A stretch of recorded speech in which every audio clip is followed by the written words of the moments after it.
Welcome everybody to tonight's About Music Education talk. My name is James Humberstone, I'm a lecturer in music education here at the Con, and some 3.5 years ago I did a composition residency at a school in Beijing. And at the same time there was a poet who was in residence and a big conference there with schools and students from all over Asia. And I watched that poet perform his work, and I watched him work with students, workshopping their own work, and was very moved and impressed that somebody could be such a great wordsmith themselves, but also such a fantastic teacher. That person was Luka Lesson, who has been in residence with us for 2 weeks today and is giving half of the presentation tonight. Luka is an Australian poetry slam champion, has released lots and lots of different albums and books, and many of them are amazing bestsellers. Buy one today, please. Luka and I then, over the next few years, kept chatting and bumping into each other in places, and I said to him, I'd really love to get you at the Con, in residence, to do a really transformational project, something that we can involve the students with that will be really outside their normal experiences, both educationally and in their practice. And so the last 2 weeks, Luka and his producer, Jordan Thomas Mitchell, all the way from Florida, have been lecturing and workshopping with our students here in 3 different units: the arts music unit, composition unit still to come, and the music education unit. It's just been a pretty amazing experience for all of us. And in addition to that, we have been working creatively together for about 6 months on just a little side project that we thought we would do while they were here, rewriting Homer's Odyssey. So we're doing a modern interpretation of that for spoken word, hip-hop. Jordan is doing all of the composition and production on the electronic side, and I, together with the students, am doing lots of orchestrating and composition as well. Today was our first day in the studio, so we've been in there since 8 o'clock and we're not at all tired right now. So I would like you please to welcome them all the way from various different bits of the world at various different times, Luka Lesson and Jordan Thomas Mitchell.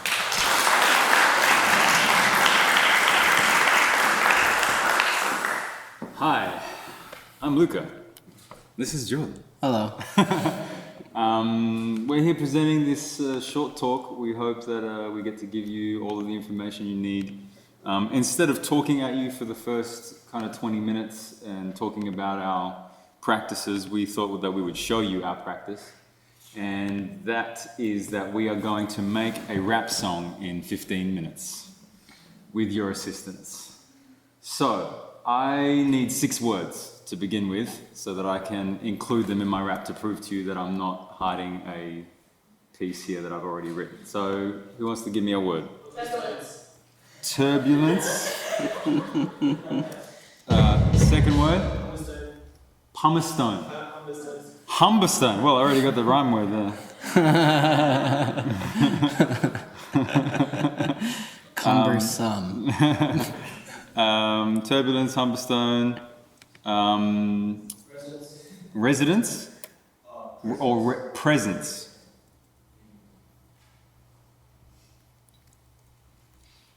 I'm glad my screen's not on up there, because you'd see my spelling.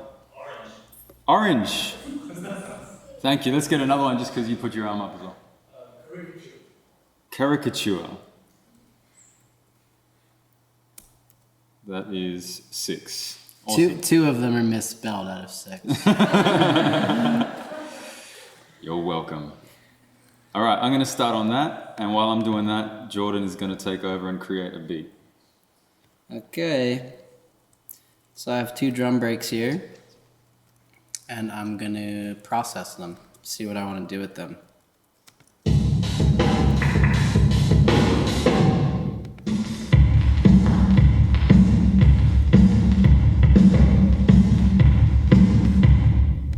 Put it in a sampler. We're gonna pitch it down maybe. Do something kind of slow. Ew.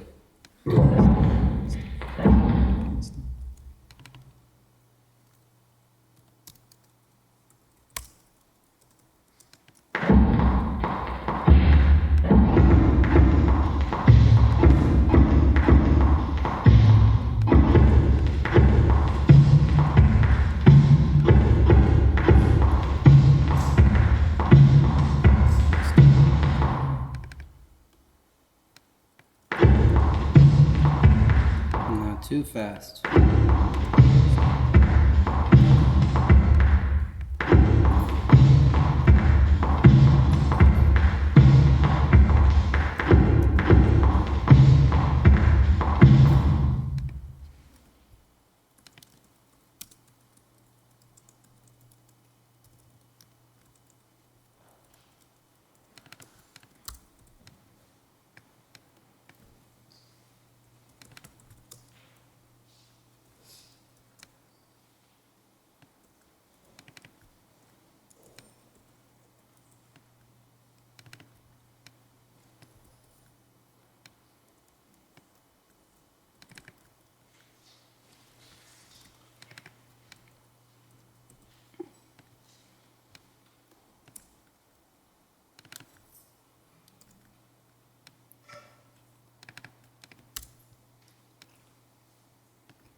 No.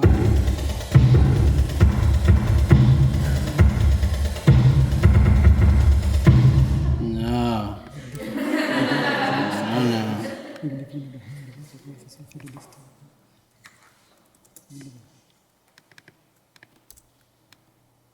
Is that the speed of the beat or what? Yeah.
short of a loop, huh?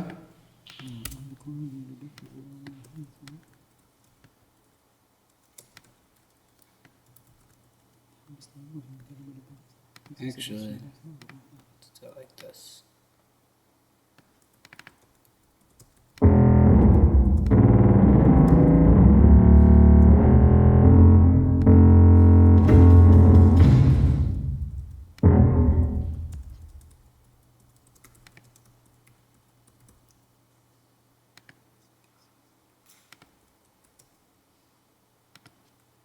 How much time we got? 10 minutes? Oh, we're doing Is great. this boring for you?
I think I need you guys to yell.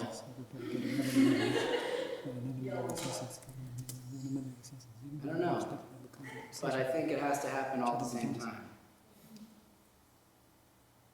On count of 3, I just need you to yell at the same time. I'm not really sure what you should say. I think you can sort that out for yourself. 1, 2, 3. Great.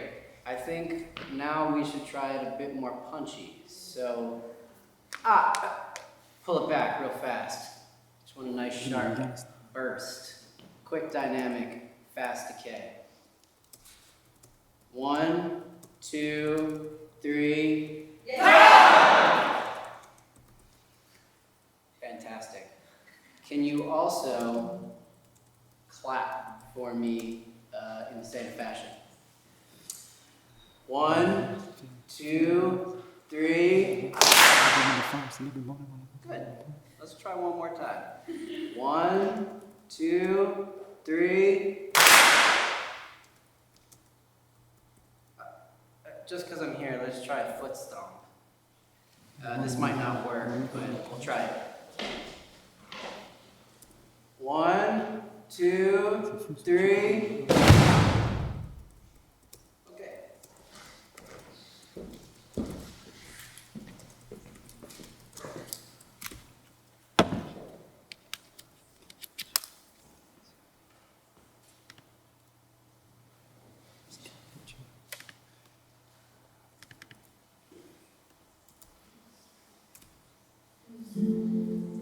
That's not us. Wait.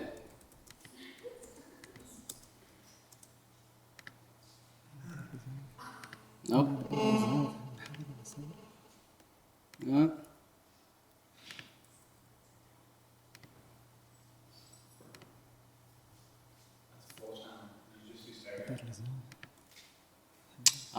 Thank you. No helping.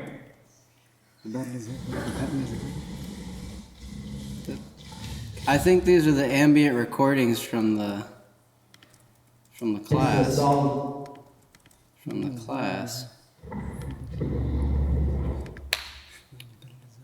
Yikes.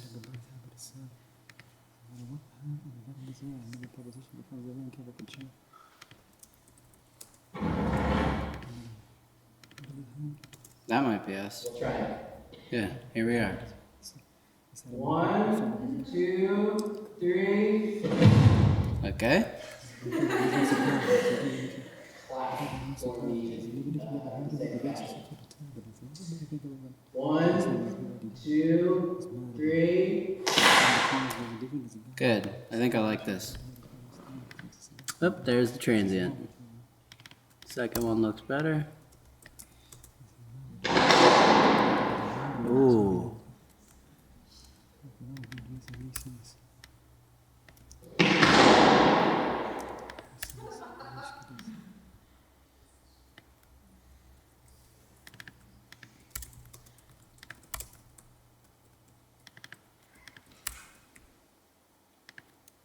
I need to hear the beat. Hold up, man.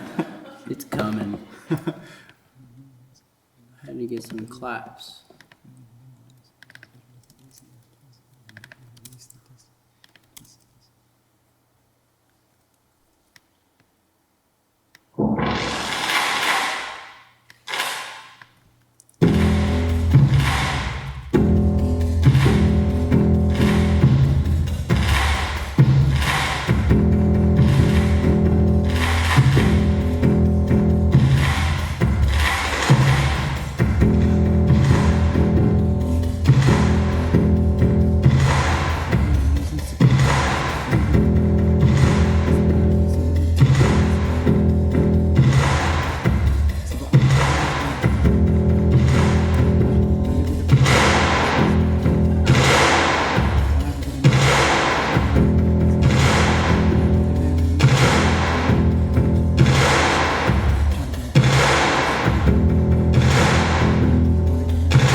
That's you!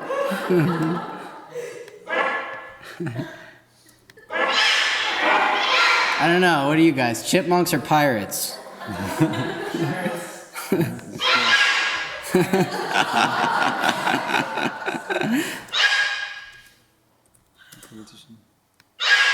Let's maybe take you.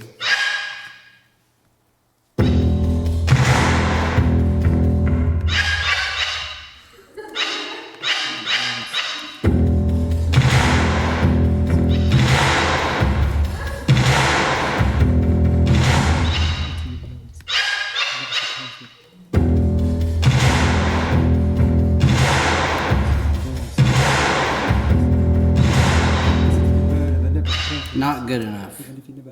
I think Pirates is gonna suit us better.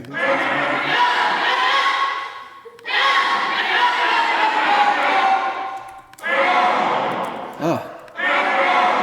There it is.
raps or what? Yes. Alright, I think so. well, rap 'em. Uh-oh. Can you do it? Whose idea is this? All right. Are you ready? So what were the words we had? Turbulence, humble stone, presence, orange, caricature, and that was it. Okay. Alright. So, that's kind of fun. Was that it? I didn't forget anyone's words? No. All right, cool. Let's go. Yeah? Yes. All right.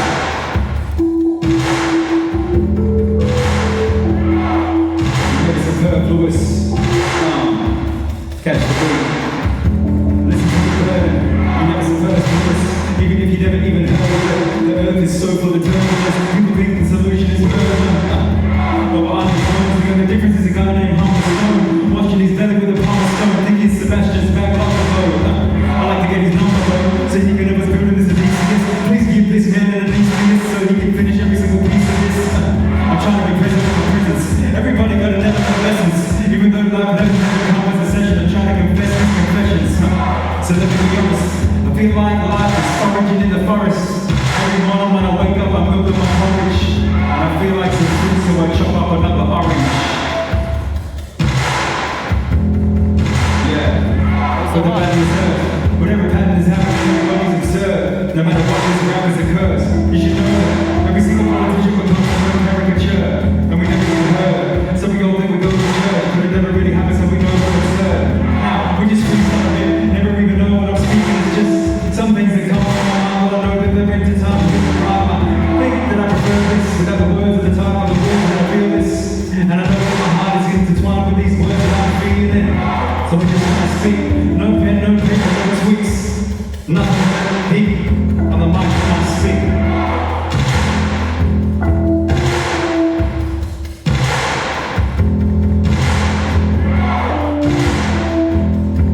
Where's your hook? That's it, no. That's no hook? No. He didn't write a hook. I think those are hard things to answer. Listen to your burden.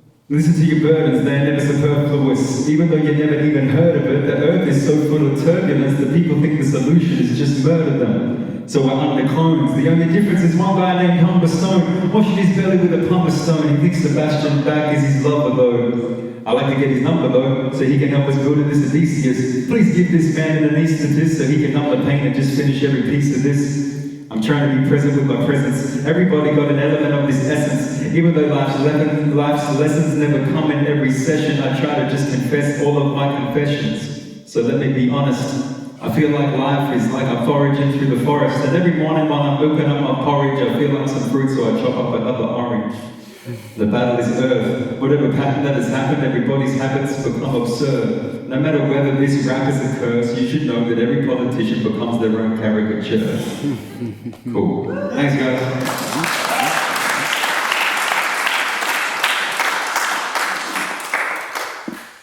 Cool, so Jordan and I have a history of working together over many years now, a few different projects. My background though is definitely in education, as James was talking about, and plenty of workshops and school visits and all that kind of stuff. It's actually where I kind of started. That's why my hip hop name is Luka Lesson. The word lesson came to me because I started teaching almost at the same time as I started rapping. And Jordan has a very different history in terms of that stuff, but still teaching music, teaching guitar and stuff as well, and lots of diverse projects from movie scores to Mongolian throat singers albums to anything, everything in between. Yeah. So we just want to open it up for questions for the next half hour. Any questions? Yes, sir. Why should we teach hip-hop? It's an interesting question because I think what it kind of points to is why shouldn't you teach hip-hop? You know, like why is it not being taught? Why is it? I'm not sure if it is, but the feeling in the community, at least in the hip hop community in Australia, is that hip hop is somehow seen as a lesser form in some way. And so the question ends up, for me, put it back on the establishment as to why not. I remember when I was learning poetry in class in school, I was listening to hip hop in my headphones, and my teacher was like, put those headphones down, you know, like get that music out of your ears. You need to sit down and listen to me and focus and learn about assonance and alliteration and rhyme and rhythm and all these things that I was already listening to in my ears by listening to hip hop. So it may not be a full, intense and intricate part of the curriculum in Australia, but there's definitely hundreds and hundreds of thousands of teachers that are including it because they see that it's an entry point for young people into using language in that way. So I don't see why not at all. It's a really incredible art form, and it's actually an ancient art form. If we take away this modern kind of disguise or costume that it's wearing now, it's speaking poetry to a rhythm. I think more than just talking about hip-hop, it begs the question of why don't we teach contemporary popular music forms, hip-hop being amongst them. Not the most important, just among many that are important and that are practiced, not just practiced, but loved and listened to and appreciated, studied, and understood as a colloquial language by probably all of us. And in that regard, hip-hop's among them, and it's really important to a lot of people. So yeah, why not? But so is Bob Dylan in his time, and so is a rock band or whatever, you know? Every wave of new forms has been criticized, and it's the same thing over and over again. Yeah? With Dylan Thomas's undeveloped would go really well with that. Of course.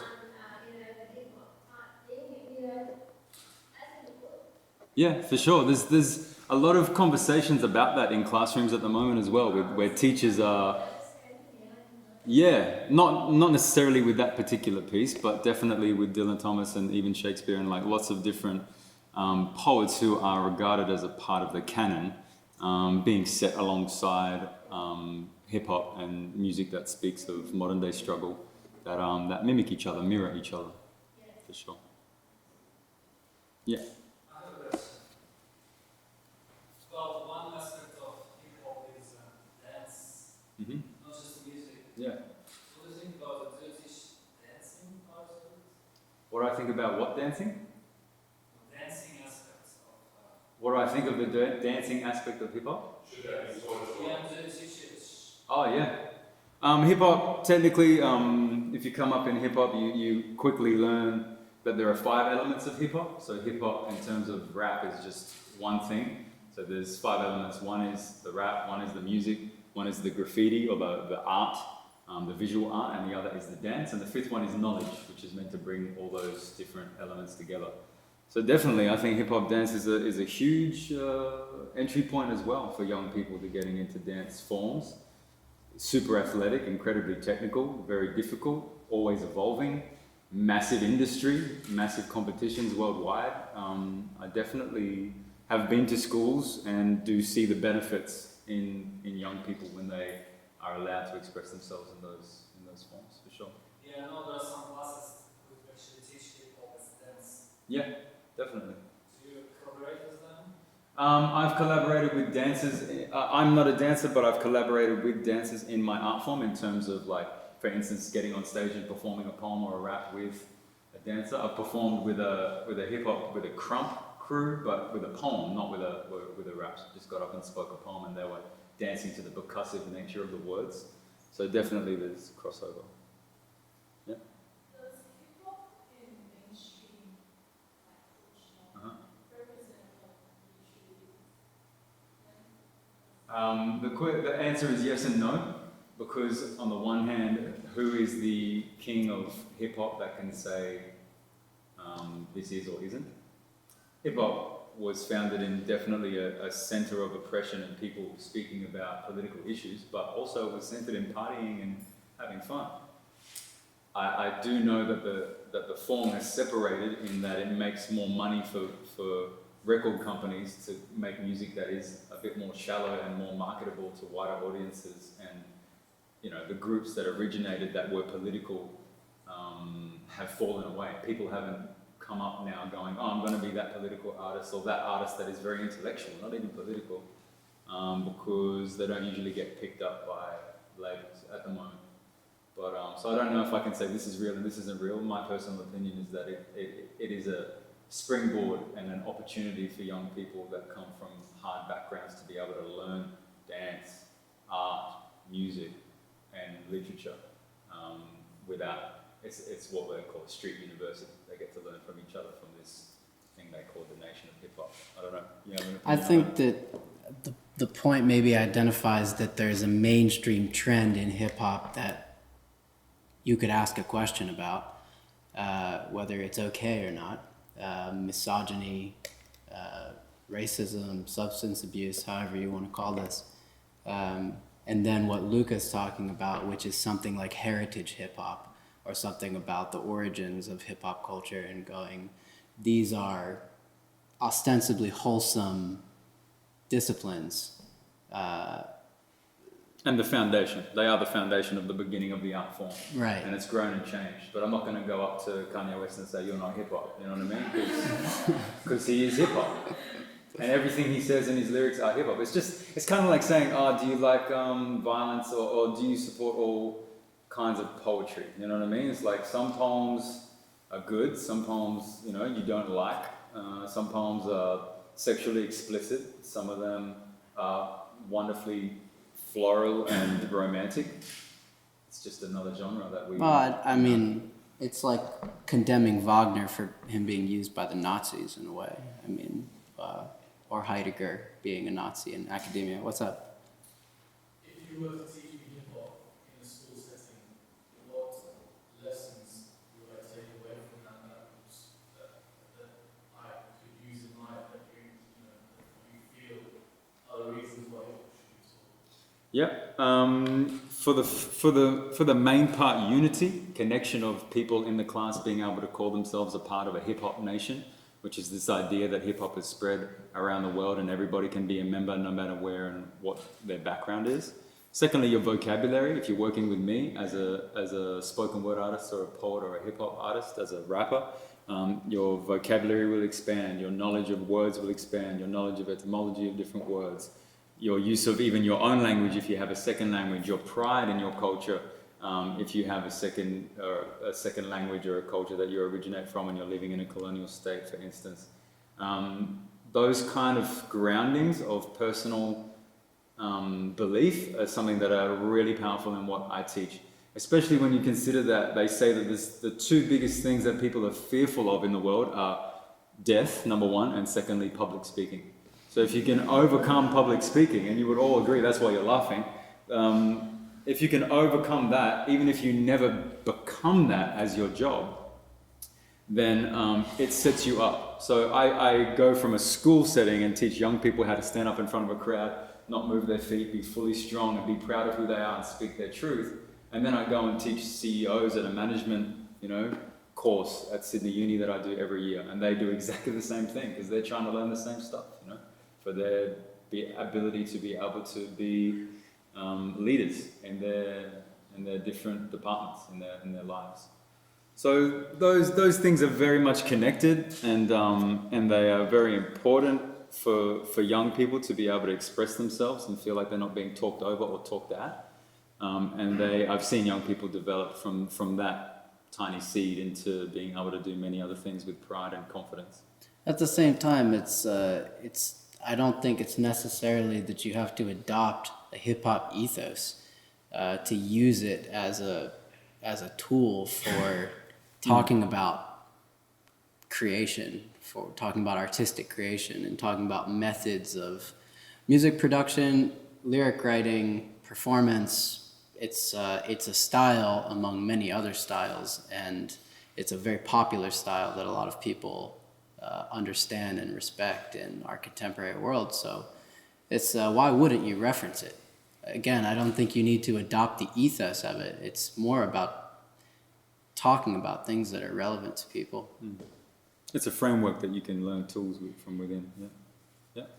How should we teach hip hop in a school setting, or how shouldn't we How should you or how shouldn't you teach hip hop? Good question. First of all, don't be afraid of what your young people are listening to. Don't be afraid of engaging them on their level of what they are into. It's crazy that young people walk into a classroom every day. They see their teacher every day, sometimes more than their own parents or siblings. And yet the distance between the teacher and the student seems to be sometimes the greatest distance between any type of person in the world, you know? And often that's because the teacher is like, no, they have to be learning this and they have to be learning it this way. And instead of going, all right, what are they listening to? What are the elements from within what they are listening to that are also present in what I want to teach them? And how do we make them talk? How do we make them connect? So, in other words, don't say, for instance, when I was in high school, I was telling the students the other day, they laughed at me. I was in class and my friends ran outside and I had to talk to the teacher and I yelled at them, hey, wait up. And my teacher scolded me for using an Americanism, for speaking in an American way. This is like, I don't know, 1999 or something like that. And so now there's so much slang in what people are speaking and it's going, like language develops and changes. So if we are telling kids not to use this word or not to use that word because it's not a real word, then we're actually ignoring the fact that Shakespeare was making up new words all the time and that we have like 500 words in the English language that come from his imaginations and his crew that were kind of, you know, very street and very laissez-faire and very full of slang. So I think we need to listen, you know. For instance, I was also grew up in a very multicultural classroom and everybody's from a different culture. And the teacher is telling us that the only good poets are from, you know, a certain part of the world with a certain accent or a certain way of speaking. And all she had to do was say, oh, you're Greek, cool, have you heard of Homer? You know? Or you're Chinese, did you know that this emperor was a great poet? Oh, you're Indian, oh, have you heard of this, or have you heard of that? The Vedas, or, you know, like all these different traditions that are huge. And yet the teacher's still bashing their head against the wall, and they're bashing their head against each other, frustrated that, you know, it's not working. I think to speak very specifically to your question, you could focus on something like a methodology for writing, which is something that Luka does, and that's an interesting way to engage people with actually how you could potentially teach hip-hop in a classroom. Yeah. I think you can also look at things like technologies that developed in or around hip-hop, like a sampler, for instance, and how something like an MPC as a legacy piece of music production technology was developed and used to create a lot of the sound that we reference in contemporary pop music that actually stems from a lot of this sound. Even if you listen to anyone from Michael Jackson to Lady Gaga, this idea of sampling culture is something that originated with hip-hop. And you can look at production methodologies around this, even historical or outdated methodologies that are really interesting to talk about how our current sound in pop music in the world has evolved from this sort of root. I think that's an interesting way to look at it, and you can get kids on an MPC and they can start chopping up samples, and this is non-political, and it's there's nothing more to it than really just using a piece of music production technology in a way that's pretty interesting, and anybody here could probably make a song on if given a 10-minute lesson. In terms of writing, I always, especially with young students, you know, year 7 and kind of to year 10 kind of thing, there's a rap verse from Eminem that doesn't have swearing. I'm sure there's a few, but I found one that's really good. And I use that in the classroom. We write it on the board, we color code and circle all of the different rhyming words. So all the rhyming words with the same vowel, we color code them in one color and count up I think there's like 48 different rhyming words in that one verse. And then we pick apart how he did it, what kind of vowels he's bending to make rhyme, even if they don't usually rhyme. And then I challenge the students to write their own rhyme together that has more than 48 rhyming words, so they beat Eminem. And it makes them feel great. And by the end of it, we do it because I have a process where I ask for 10 words from the class.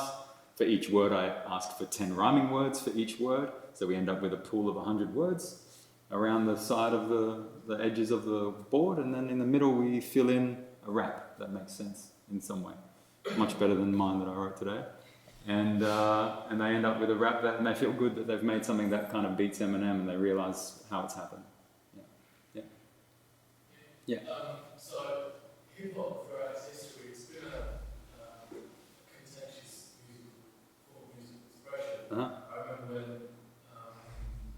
Nancy Reagan and the smashing and crashing playing on NWA CDs. There was a congressional hearing on hip hop at one point in the States. I think Easy got advice at the White House as well. So I mean, why teaching hip hop? So who's to say what's hip hop and what should be taught? If you're teaching children hip hop, are you not kind of, so to speak, opening a can of worms? If they can kind of go away, previously oblivious to this musical form and its negative connotations like misogynism, racism, the hatred of police, and so on and so forth. Could you not be exposing that child or student to that side of hip hop when you really, it wouldn't be against your interest to do so? That's almost naive. Yeah, I say thank God to expose them to those things, because this is everywhere already. I think if you don't talk about this, then they're going to think whatever they want about it. They're actually more open to the misogyny and the racism and the violence. Unless you just go, hey, this thing is real, we need to engage at this level, then it opens up the conversation to actually discuss it and maybe to make something where they can understand that these things are good, these things are bad, just like anything else in the world. You take what's interesting or what's useful about something and reject the rest. Otherwise, if you reject the whole thing, there's no terms to have a conversation whatsoever. But often it's not real, it's glamorization, isn't it? I mean, there is a reality there, but it's being amplified by certain people who, for them, it's their livelihood, it's their living. So they're taking a certain small sliver of reality and they're glamorizing it, and then they're exposing it to the wider world. And the reality isn't what you hear always. There's a few points. One is, as Eazy-E would say, he's being a journalist. So just as a journalist asked him, why do you say all this stuff? Why are you writing about this? Why are you writing about sex and drugs and murder? And he's like, I'm being a journalist. If you went to a war zone, you would write about murder. I'm, living in an area where this is what's happening around me, and I'm writing as a journalist, as a storyteller, my reality. I understand what you're saying, that not everybody is living that reality that writes about it, and that's other conversations about cultural appropriation, about people who don't come from oppressed backgrounds writing about things that are popular to sell records. Of course, that's a thing, but then that also happens in other forms all the time. There's other songs that people have written. There was a video clip that had some Egyptian kind of theme that was done recently by a pop singer.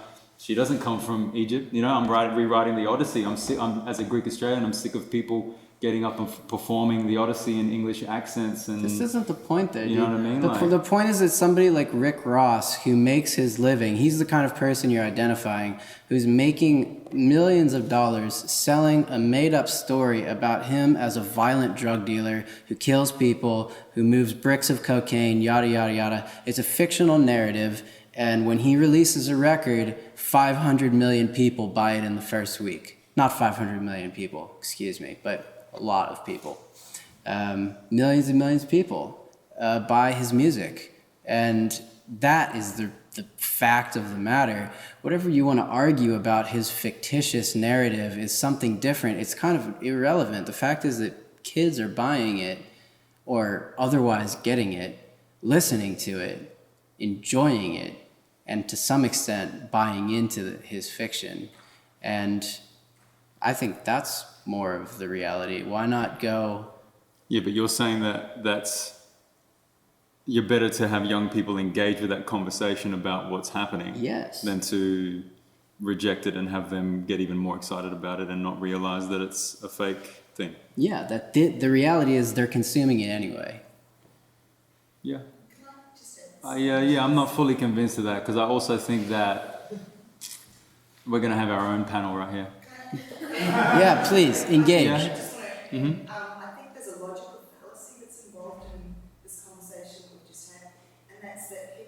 place where all of these bad things get talked about. Mm. I got introduced to all of this kind of stuff through reading the Old Testament. No one sort of told me I should stop going to church because I was reading about rape and about Prostitution.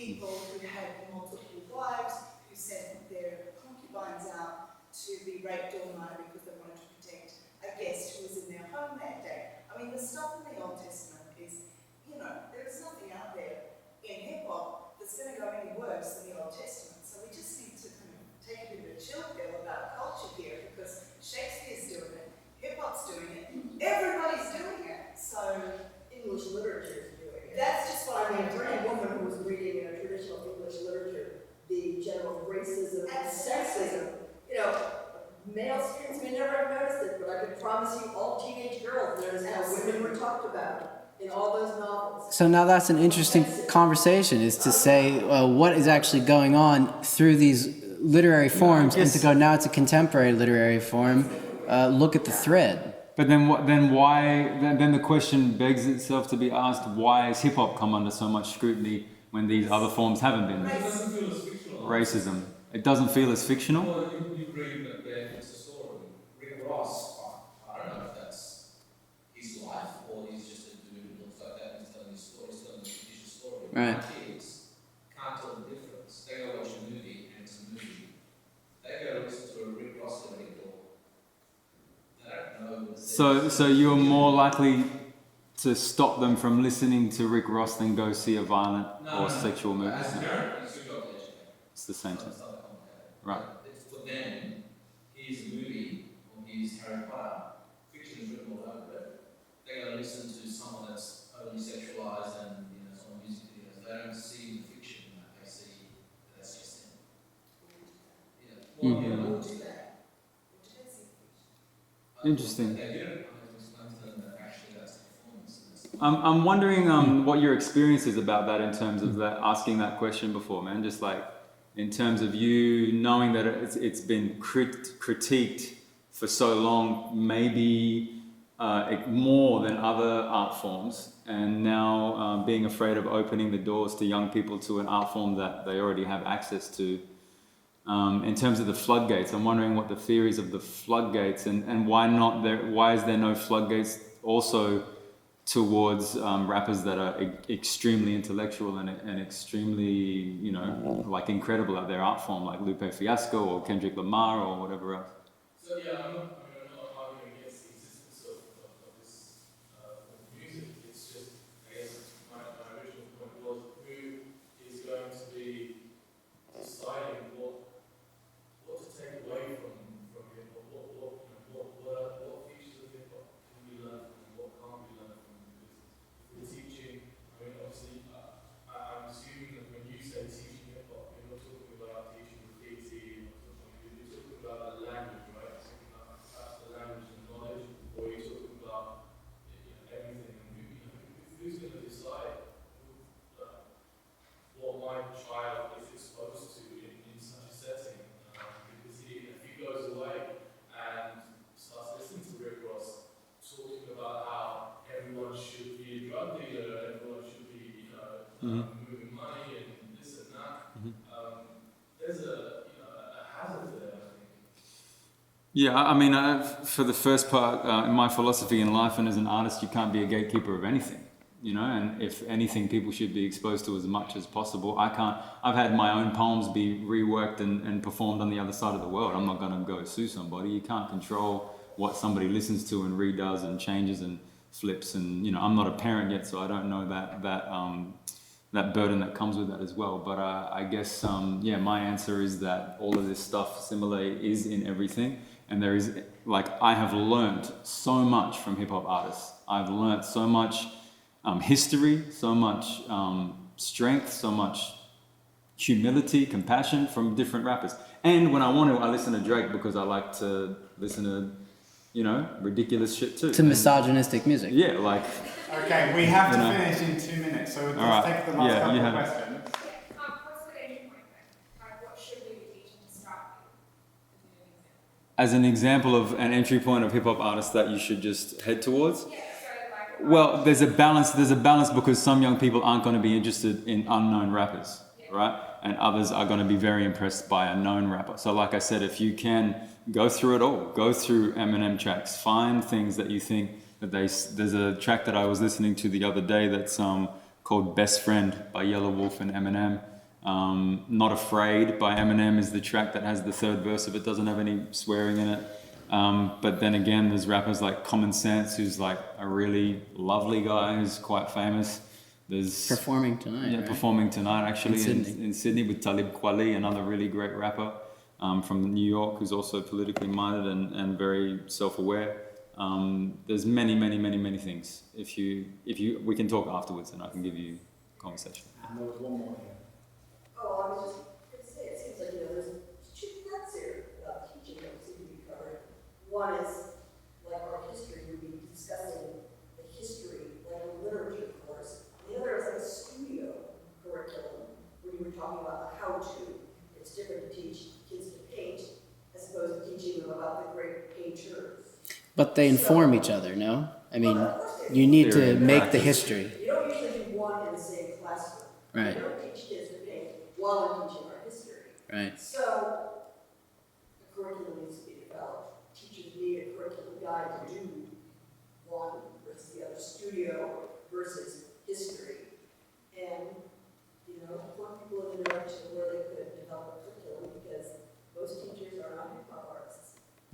100%, and I mean, my job, this is my 10th year being a spoken word and hip-hop workshop artist in schools.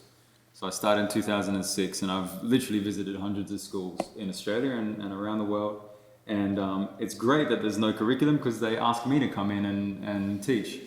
But I would prefer not to. I would prefer there to be a, well-respected and very mature approach to the skills that hip hop can bring, and not have to defend it all the time, but actually have people be educated with the greatness that was in it. Harvard has a hip hop curriculum and an entire area of the university devoted to a hip hop teaching course. There's courses on Tupac. There's courses on all sorts of hip-hop elements all over the world in highly esteemed universities. This is not some...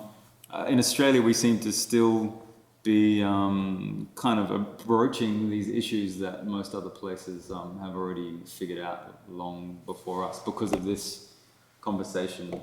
Not to say that your question was wrong at all, because there are issues with the kind of messages we bring to young people and help them to articulate themselves.